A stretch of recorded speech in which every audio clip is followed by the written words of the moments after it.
Grambling State basketball, we didn't forget about you. I mean, how could we? After the season the women had last year. The Lady Tigers finished with 23 wins on the season, the most since the 99-2000 season, and also with first-year head coach Courtney Simmons at the head of the Monster. Now, as they gear up and prepare for this offseason, they aren't satisfied with just being recognized. They want to put everyone on notice that last year was just the introduction. This fall, they're coming for it all. Last year coming into it, my AD told me that he thought that I would finish 6th, at best 5th. And I think now he has the idea that we should win it all this year. And so I think last year there was no expectation, and going into this season, the Graham fam has expectation of us winning a championship. So right now I think we have our sights locked in on just being the best team that we can. And if we do that and we take care of that every day, we say have a mantra that says championships are won today. And so although championships are not won in July, you prepare for the championships in March, in July.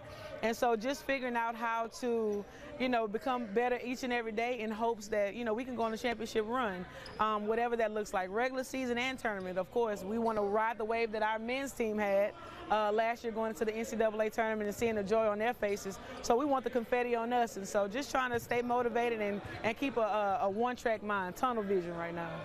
While many programs are facing their own challenges with players coming and going, Coach Simmons is taking full advantage of the transfer portal to build her championship roster.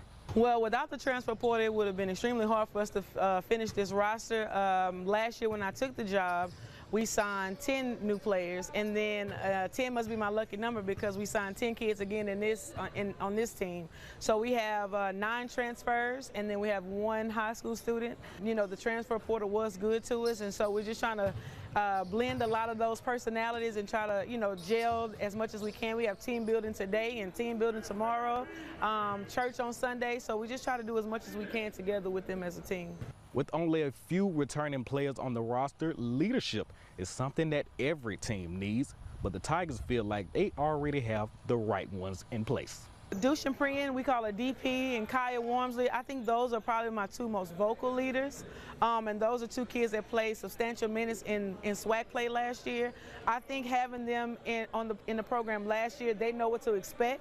With only 14 kids on the roster, with only 4 returners, 10 kids have no clue what to expect. And so I think those 2 kids have been great leaders thus far, trying to instill in them that we have to be tough, we have to be disciplined, and we have to work extremely hard. Covering Grambling State women's basketball, I'm Jeremy Bryant.